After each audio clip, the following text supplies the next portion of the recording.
flor, cantaram assim a tradição na bolo.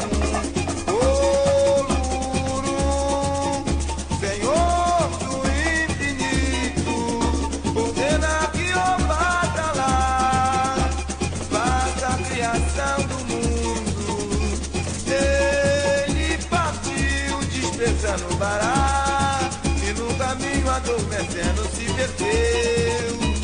Oh, Dudu, a divina senhora chegou.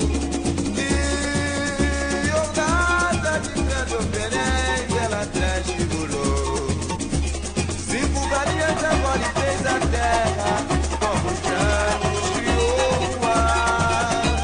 Um cavaleão guardado. Bom dia, boa tarde, boa noite, boa madrugada, boa qualquer hora. Essa é a Conversa ao Pé do Rádio. Esse que vos fala é Rubem Gonzalez. Esse é o nosso canal, esse é o nosso portal e você não errou, você está no lugar certo. É aqui mesmo onde você vai encontrar informação geopolítica de qualidade e música também. A gente sempre coloca uma música. E essa semana só vai ter samba enredo. Me pediram tanto sobre samba enredo. E samba enredo carioca tem que ser PhD, né? Não adianta. Não tem como. E aí, hoje é a criação do mundo na tradição nagô. Coisa mais linda. Beija-Flor, 1978. Talvez a mais bela música afro já feita num samba enredo.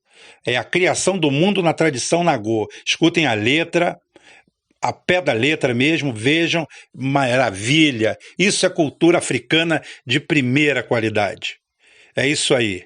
É isso que o negro tem que ter orgulho.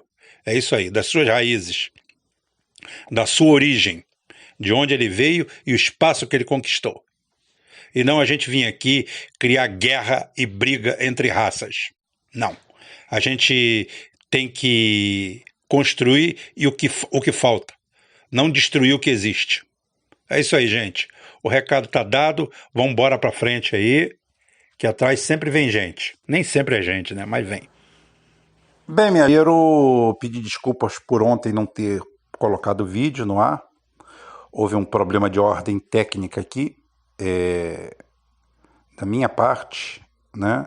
E eu não coloquei esse vídeo no ar. Mas tá bom, porque eu coloquei no domingo também, antecipando a volta do canal, né? E a gente trouxe algumas informações relevantes. E hoje a gente pretende fechar essa quadrilogia, né? Sobre o que ocorreu, o que está ocorrendo dentro do Oriente Médio, causas e consequências sobre o assunto. Eu poderia vir aqui e ficar enchendo linguiça sobre poderio militar, sobre uma série de coisas, comparativos idiotas que as pessoas que não têm conhecimento nenhum sobre a matéria, sobre o que é geopolítica, sobre o que é treino, jogo é jogo, da região. Ficar mostrando aqui poderio militar, porque os Estados Unidos é avassalador.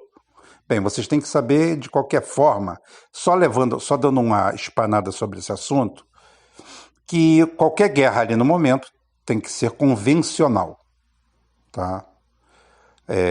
Existe uma regulamentação muito profunda sobre o uso de armas nucleares, porque isso daí simplesmente abriria mão para um ataque defensivo da Rússia e da China sobre os Estados Unidos, acabando com os Estados Unidos, fazendo a Terceira Guerra Mundial. Então a gente tem que olhar o problema como ele está ali. Então, como ele está ali, não adianta você comparar a máquina de guerra, não. Primeiro que a máquina de guerra iraniana está ali. A máquina americana de guerra não está ali. Então não adianta você dizer que os Estados Unidos têm 13 mil aviões e os caras têm 500. Os 13 mil aviões dos Estados Unidos, primeiro que 70% deles não funcionam. Ou então são defasados e sucatas. Mas não estão ali. Tá? Você tem que saber a capacidade de deslocamento. Em guerra, em movimentação, existe uma coisa chamada logística. As coisas não funcionam assim. E eu provo para vocês que não funcionam assim. Em 2002, é público e notório, os Estados Unidos fez um exercício de guerra, tá? Isso está documentado, certinho. Pegou um general, que eu esqueço o nome dele agora, não me vem o nome dele agora, poderia pesquisar, mas, como eu falei, a minha conversa é informal, eu falo de supetão. Pegou um general reformado e falou para ele, falou assim, você vai ser o comandante do Exército Vermelho, tá? E nós somos o Exército Azul e vamos fazer um ensaio de guerra no Irã. Usaram uma pseudo-país no Oriente Médio que seria um risco para os Estados Unidos.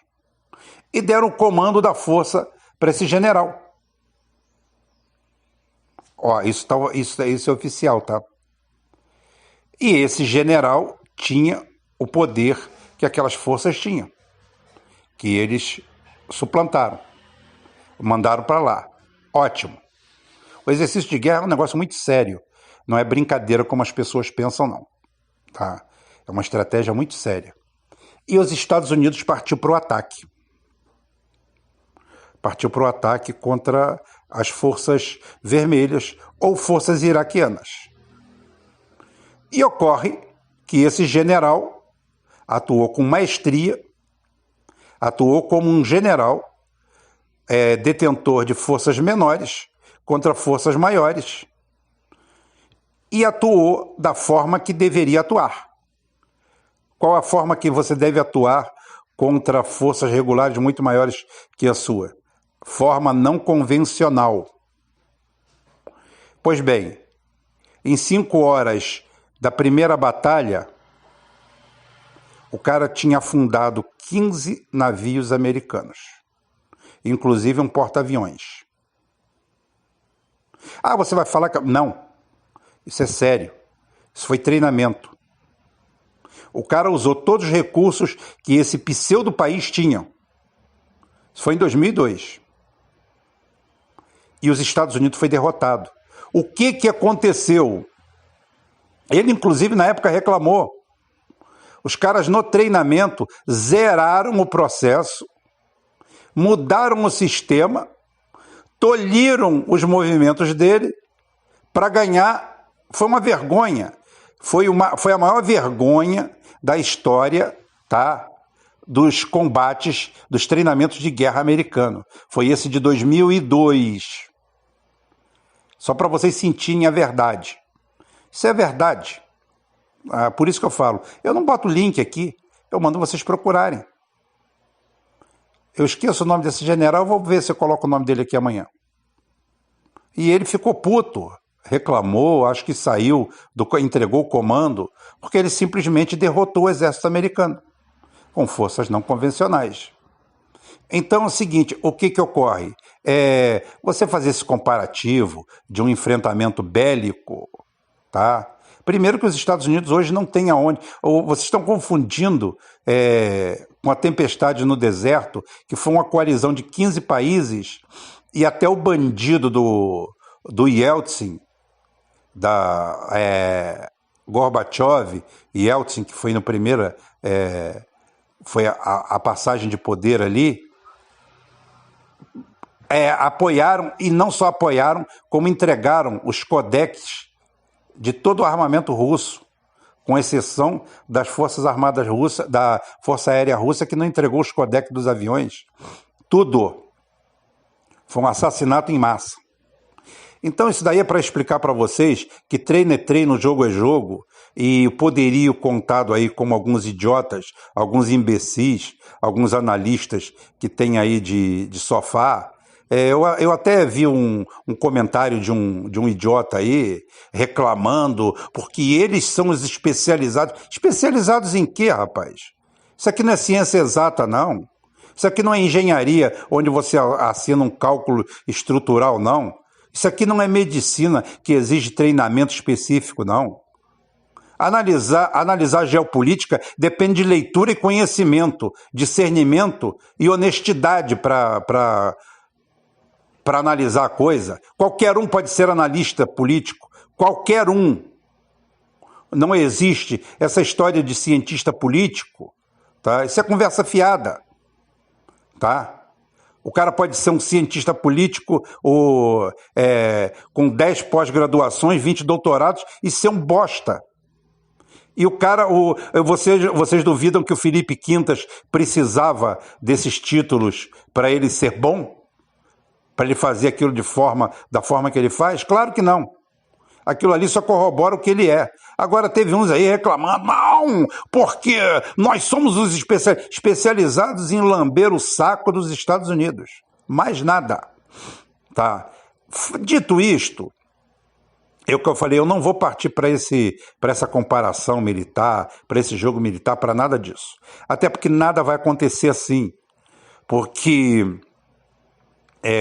os silenciosos do processo já estão no comando dele, que é o próprio Putin, que o maior problema a esse momento é você conter a emoção religiosa, da não vingança. Porque, contem para nós, o que significa para os Estados Unidos, que teve coragem de promover um ataque de false flag, que matou milhares de americanos, do seu próprio povo, numa armadilha nas Torres Gêmeas, policiais, bombeiros, cidadãos inocentes, pai de família, eles tiveram coragem de matar seu próprio povo. O que é para eles morrerem 2.000 ou 3.000 pobres soldados numa base americana? Muitos estão lá porque não têm o que comer nos Estados Unidos. Você tem 40 milhões de americanos que não têm o que comer amanhã e dependem de apoio oficial, e de esmolas do Estado e de pizza velha e mofada de fast food e morar em estacionamento e morar pelas ruas, você imagina o que não tem de gente nos Estados Unidos que vai lá para o Iraque, para qualquer lugar? Ou você acha que quem vai para lá é filhinho de comandante de West Point? Quem vai para lá é ticano. Eles aceitam mercenário de qualquer lugar, tem brasileiro lá, desvalido. Morrer lá tá pouco ligando. Então você ir lá matar 2.000, 3.000 americanos, para torcida, para patuleia, vale muito. Matamos 2.000, no final das contas, você matou 2.000 pobres, 2.000 fudidos, da mesma forma. Então, falando isso daí, e corrigindo um pouco a minha última fala, aonde eu inocento Donald Trump na trampa, atenção, inocentar o Donald Trump, que eu inocentei não, falei que ele foi usado, ele continua sendo usado, mas ele é o algoz, ele é o culpado pelo ataque, e eu vou explicar por quê, tá?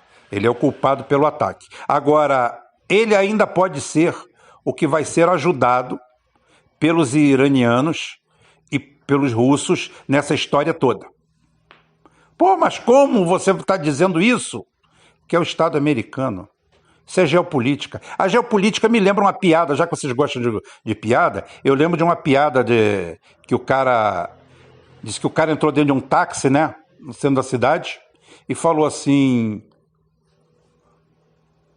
Rua Pedro Paulo Alvarenga, número 57. E o taxista tocou para lá. E o taxista olhou pelo retrovisor, comum, o taxista olha pelo retrovisor, e o cara tira um 38 carga dupla do bolso, começa a botar munição e ele gela. E o camarada falou: calma, rapaz, fica tranquilo, sou bandido não, sou trabalhador, eu tô indo para minha casa, fica tranquilo, vou te pagar certinho, fica tranquilo. E foram. Parou lá na frente, ele virou pro camarada e falou assim: essa é minha casa, vem junto comigo. O cara: mas eu? Vem junto comigo, rapaz. Vem junto comigo. Eu preciso de uma testemunha e você vai ser minha testemunha.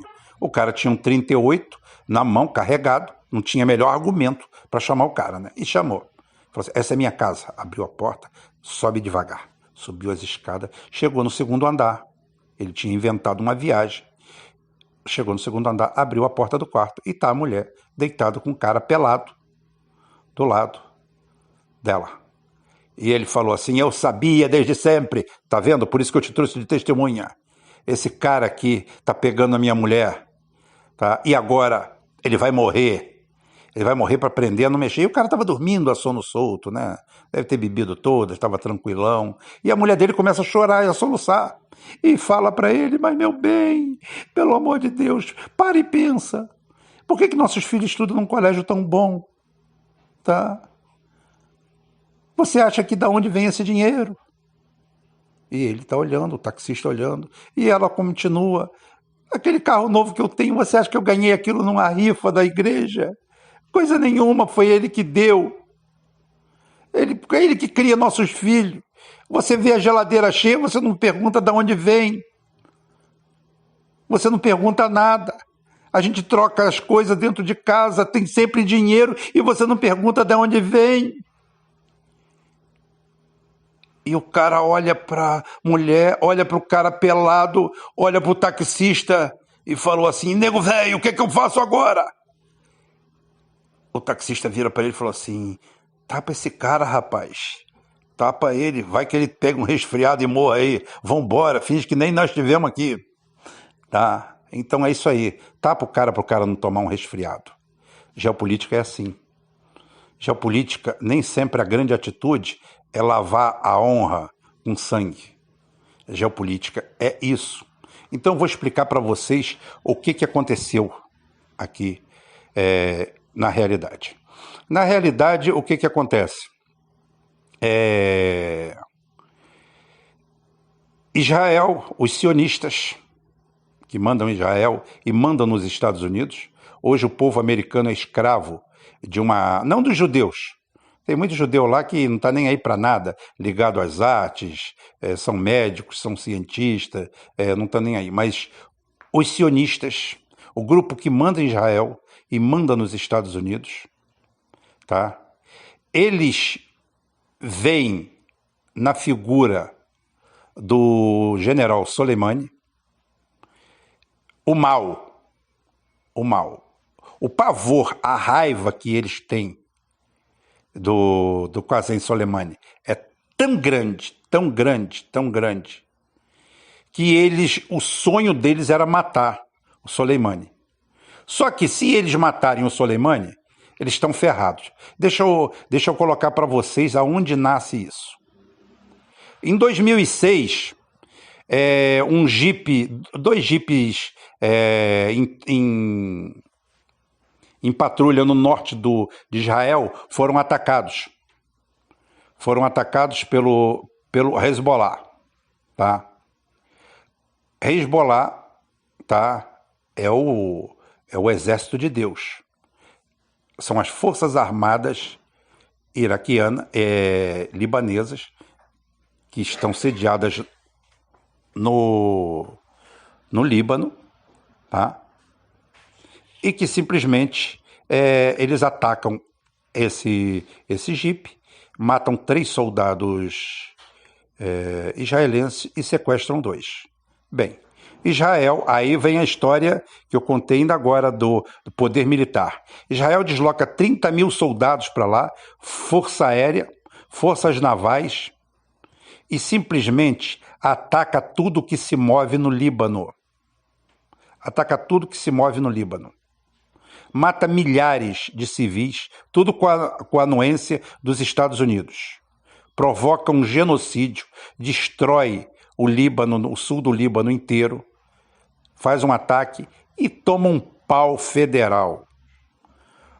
Morrem uns 400 ou 500 israelenses e, por último, tem que ser feito o armistício, onde eles não conseguiram liberar os 2 soldados e o Hezbollah ainda saiu por cima, porque o Hezbollah ainda apoiou. O Hezbollah naquela época contava com 20%, 25% de apoio do povo libanês. Depois dessa guerra do Líbano, essa guerra israelense, a segunda guerra do Líbano de 2006, que Israel se meteu, o apoio passou para 90%, ou seja, virou supra-religioso.